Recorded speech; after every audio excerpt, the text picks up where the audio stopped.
अस्सलाम वालेकुम। आज की इस वीडियो में हम बात करेंगे जिनफोरो इंजेक्शन के बारे में। जिनफोरो एक एंटीबायोटिक इंजेक्शन है जो कि सेफालोस्पोरिन ग्रुप में है और ये सेफालोस्पोरिन ग्रुप की 5th जनरेशन एंटीबायोटिक है जो कि लेटेस्ट है। जिनफोरो इंजेक्शन में एक्टिव इंग्रेडिएंट सेफ्टारोलिन फोसामिल होता है और सेफ्टारोलिन फोसामिल 2010 से इस मेडिसिन को इस्तेमाल किया जा रहा है। इस इंजेक्शन को FDA ने 2010 में इसको अप्रूव किया जो कि फर्स्ट इंजेक्शन यूनाइटेड स्टेट्स में टेफ्लारो के नाम से और यूरोप में जिनफोरो के नाम से इसको मार्केट किया गया। अब हम बात करते हैं जिनफोरो इंजेक्शन के इसके यूजेस, इसके इस्तेमालात के बारे में। तो जिनफोरो इंजेक्शन का इस्तेमाल हमेशा कॉम्प्लिकेटेड बैक्टीरियल इन्फेक्शंस में किया जाता है। जब किसी शख्स को स्किन इन्फेक्शन यानी सेलुलाइटिस हो जाए और जख्म ठीक ना हो और बार बार इन्फेक्शन हो जाए, दूसरे एंटीबायोटिक इंजेक्शंस देने के बावजूद भी अगर इन्फेक्शन कम ना हो और CRP लेवल जो कि इंडिकेट कर रहा होता है बॉडी में क्रॉनिक इन्फेक्शंस को, CRP लेवल बार बार ज्यादा हो जाए और इन्फेक्शन को कंट्रोल करने के लिए, जख्म को ठीक करने के लिए जिनफोरो इंजेक्शन का इस्तेमाल किया जाता है। यानी इस इंजेक्शन को 5th जनरेशन एंटीबायोटिक को हमेशा कॉम्प्लिकेटेड स्किन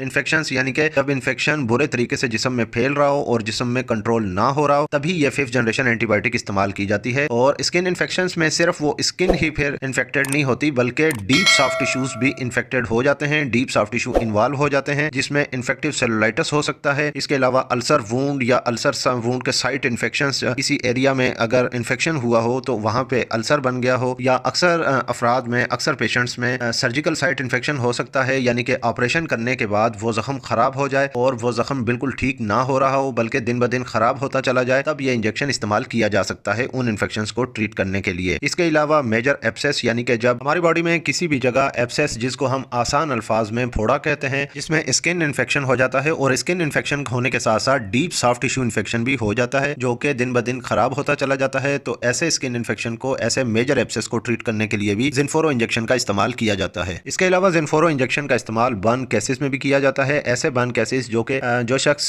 किसी भी तरीके से जल गया हो और जलने की वजह से उसकी स्किन दिन ब दिन खराब होती चली जाए, इन्फेक्टेड हो चुकी हो, इन्फेक्शन पूरी बॉडी में फैलने का खतरा हो, तो उन अफराद में बर्न केसेस जो इन्फेक्टेड होते हैं उनको ट्रीट करने के लिए भी जिनफोरो इंजेक्शन बहुत ज्यादा इफेक्टिव है। इसके अलावा जिनफोरो इंजेक्शन का इस्तेमाल डायबिटिक फुट अल्सर्स में भी किया जाता है। ऐसे अफराद जिनको शुगर का मर्ज हो, शुगर के मर्ज की वजह से, शुगर वाले मरीजों को जब पाँव में चोट लगती है तो वो जख्म ठीक नहीं होता बल्कि दिन ब दिन खराब होता चला जाता है। और ऐसे पेशेंट्स में ज्यादा होता है जिनकी शुगर कंट्रोल ना रहे, जिनकी शुगर नॉर्मल ना रहे और बहुत ज्यादा हाई हो, तो उन पेशेंट्स में डायबिटिक फुट अल्सर होने का खतरा बहुत ज्यादा बढ़ जाता है। तो ऐसे डायबिटिक फुट अल्सर्स को ट्रीट करने के लिए भी जिनफोरो इंजेक्शन का इस्तेमाल किया जा सकता है। इसके अलावा जिनफोरो इंजेक्शन का इस्तेमाल सबसे ज्यादा कम्युनिटी एक्वायर्ड नमूनिया में किया जाता है और इस नमूनिया की बीमारी में जो हमारे लंग्स हैं, जो हमारे फेफड़े हैं, वो बुरे तरीके से डैमेज हो जाते हैं और अक्सर अफराद में फेफड़े बिल्कुल काम करना छोड़ देते हैं क्योंकि अक्सर पेशेंट्स में नमूनिया का अटैक बहुत ज़्यादा होता है।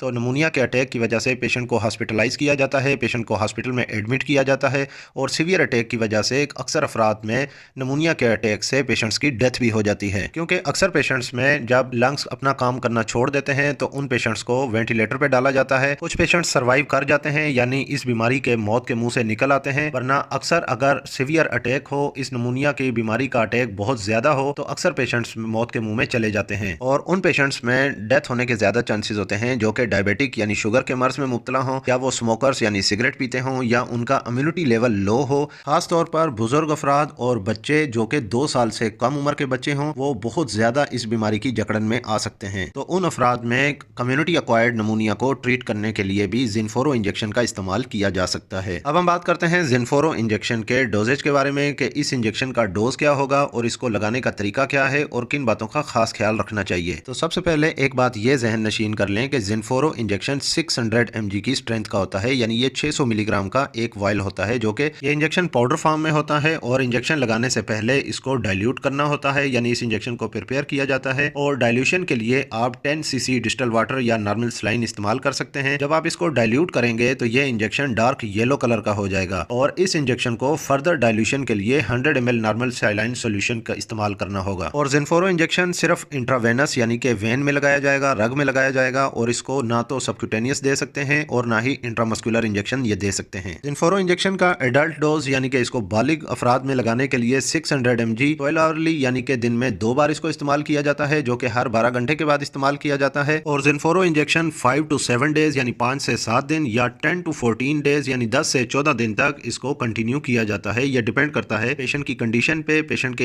इन्फेक्शन साइट पे। बॉडी में जितना ज्यादा इन्फेक्शन होगा तो उसी हिसाब से ही उसको ट्रीट किया जाता है, जो कि 5 to 7 डेज या 10 to 14 डेज तक इस इंजेक्शन को मुसलसल इस्तेमाल किया जा सकता है। और ये इंजेक्शन 100 ml में डाइल्यूट करके 30 to 60 मिनट में इन्फ्यूज किया जाता है। यानी इस इंजेक्शन को लगाने के लिए कम से कम आधे घंटे में इस इंजेक्शन को लगाया जाए। और जो पेशेंट बर्दाश्त नहीं कर सकते या इस इंजेक्शन के लगाने से उनको घबराहट हो या दिल की धड़कन तेज हो, तो उन पेशेंट्स में कम से कम 1 घंटे में इस इंजेक्शन को लगाया जाए। इसके अलावा ऐसे पेशेंट्स जो रीनल पेशेंट यानी गुर्दों के अमराज में मुब्तला हों, किडनी पेशेंट्स हों, तो उन पेशेंट्स में 1 घंटे से कम इस इंजेक्शन को कभी भी न लगाया जाए। यानी 1 घंटे से कम इस इंजेक्शन को इन्फ्यूज ना किया जाए। अगर हम बात करें जिनफोरो इंजेक्शन का इस्तेमाल पीडियाट्रिक्स चिल्ड्रन में, बच्चों में, तो बच्चों में जिनफोरो इंजेक्शन 12 mg पर kg बॉडी वेट के हिसाब से दिया जाता है, जो कि TDS यानी कि दिन में 3 बार भी इस्तेमाल किया जा सकता है, मगर डिवाइडेड डोज करके। और इन्फेंट्स में ऐसे बच्चे जो 2 माह की उम्र से ज्यादा हों और 2 साल की उम्र से कम हों, तो ऐसे बच्चों में 8 mg पर kg बॉडी वेट के हिसाब से इंजेक्शन का इस्तेमाल किया जाता है, जो कि दिन में 3 बार इस इंजेक्शन को लगाया जा सकता है। और ऐसे बच्चे जिन बच्चों की उम्र 2 माह से कम हो, तो ऐसे बच्चों में 6 mg पर kg बॉडी वेट के हिसाब से इस इंजेक्शन को डिवाइडेड डोज में फ्यूज किया जाता है। और बच्चों में भी इस इंजेक्शन को लगाने के लिए 100 ml नॉर्मल सलाइन सोल्यूशन इस्तेमाल किया जाता है। यानी बच्चों में भी नॉर्मल सलाइन 100 ml में इस इंजेक्शन को इन्फ्यूज किया जाए। अब हम बात करते हैं कि जिनफोरो इंजेक्शन का इस्तेमाल किन अफराद में बिल्कुल भी नहीं करना चाहिए, यानी किन अफराद में ये इंजेक्शन कंट्राइंडिकेटेड है। ऐसे अफराद जो सेफेलोस्पोरिन ग्रुप से एलर्जिक हों, जैसा कि बीटा लैक्टम ग्रुप से या पेनिसिलिन इंजेक्शन ग्रुप से, तो ऐसे पेशेंट्स में इस इंजेक्शन का इस्तेमाल कंट्राइंडिकेटेड है। उन अफराद में इस इंजेक्शन का इस्तेमाल बिल्कुल भी नहीं करना चाहिए। अगर हम बात करें हम जिनफोरो इंजेक्शन का प्रेगनेंसी में इस्तेमाल कर सकते हैं या नहीं, तो प्रेगनेंसी में इस इंजेक्शन को अवॉइड किया जाता है। इस इंजेक्शन को प्रेगनेंसी में इस्तेमाल नहीं किया जाता, क्योंकि कुछ रिसर्च स्टडीज के मुताबिक इस इंजेक्शन के इस्तेमाल से टेरेटोजेनिक इफेक्ट्स हुए हैं। यानी जिनफोरो इंजेक्शन के इस्तेमाल से ये इंजेक्शन बच्चे को नुकसान पहुंचाता है, जो कि पैदा होने वाले बच्चे में पैदाइशी नुक्स कर सकता है। तो इस इंजेक्शन को प्रेगनेंसी में बिल्कुल भी इस्तेमाल नहीं करना चाहिए। हाँ, जहां आप देख सकते हैं कि पोटेंशियल रिस्क बेनिफिट्स हों, तो डॉक्टर डिसाइड कर सकते हैं कि इस इंजेक्शन को मरीज की जान बचाने के लिए, हमला औरत की, प्रेग्नेंट वुमेन की जान बचाने के लिए जिनफोरो इंजेक्शन का इस्तेमाल किया जाए, तो वहां पे पोटेंशियल बेनिफिट रिस्क देख के इस इंजेक्शन को इस्तेमाल किया जा सकता है। अगर मैं मजीद आसान कर दूं तो इस इंजेक्शन को तभी इस्तेमाल किया जा सकता है जब प्रेगनेंसी में खतरा हो कि इस इन्फेक्शन से मरीज की जान चली जाएगी। इसके अलावा ब्रेस्ट फीडिंग मदर्स, ऐसी खवातीन जो अपने बच्चों को दूध पिलाती हैं, तो ब्रेस्ट फीडिंग के दौरान भी इस इंजेक्शन को अवॉइड किया जाए, या अगर इस इंजेक्शन का इस्तेमाल किया जा रहा है तो बच्चे को बिल्कुल भी अपना दूध ना पिलाएं। और जब तक ये इंजेक्शन इस्तेमाल किए जा रहे हैं तो तब तक बच्चे को बिल्कुल भी ब्रेस्ट फीड ना करवाएं। अब हम बात करते हैं जिनफोरो इंजेक्शन के साइड इफेक्ट्स के बारे में। तो जिनफोरो इंजेक्शन के इस्तेमाल से जिस्म में फटीग यानी जिस्म में बहुत ज्यादा थकावट हो सकती है, गुनूदगी हो सकती है, सर भारी होने की शिकायत हो सकती है। इसके अलावा कुछ अफराद में डायरिया, नोजिया, वोमिटिंग होने की भी शिकायत हो सकती है। डार्क कलर का यूरिन होने की शिकायत हो सकती है। तो इस डार्क कलर के यूरिन को ट्रीट करने के लिए वाटर इंटेक को इंक्रीज करना चाहिए। और ये जितने भी साइड इफेक्ट्स होते हैं, ये जरूरी नहीं है कि हर शख्स में ये तमाम साइड इफेक्ट्स हों। किसी भी शख्स में कोई 1-2 साइड इफेक्ट्स हो सकते हैं, और ये तमाम साइड इफेक्ट्स टेम्पररी होते हैं, यानी कि वक्ती तौर पर होते हैं। जब तक इस इंजेक्शन को इस्तेमाल किया जाए तब तक ये साइड इफेक्ट्स पॉसिबल हो सकते हैं, और इन साइड इफेक्ट्स को ट्रीट करने के लिए किसी भी मेडिसिन की जरूरत नहीं होती। अगर हम बात करें जिनफोरो इंजेक्शन की प्राइस के बारे में, तो जिनफोरो इंजेक्शन का एक वाइल 5100 रुपए का है। ये वीडियो आपको कैसी लगी कमेंट करके लाजमी बताइएगा। इस वीडियो को लाइक कीजिएगा, और अगर आप मजीद ऐसी वीडियोस देखना चाहते हैं तो मेरे इस यूट्यूब चैनल मेडी हेल्थ इंटरप्राइजेज को सब्सक्राइब कर लें, और साथ ही बेल आइकन का बटन ऑन कर लें, ताकि हर नए आने वाली वीडियो का नोटिफिकेशन आपको मिल सके। तो मिलते हैं नेक्स्ट वीडियो में, तब तक के लिए अल्लाह हाफिज़।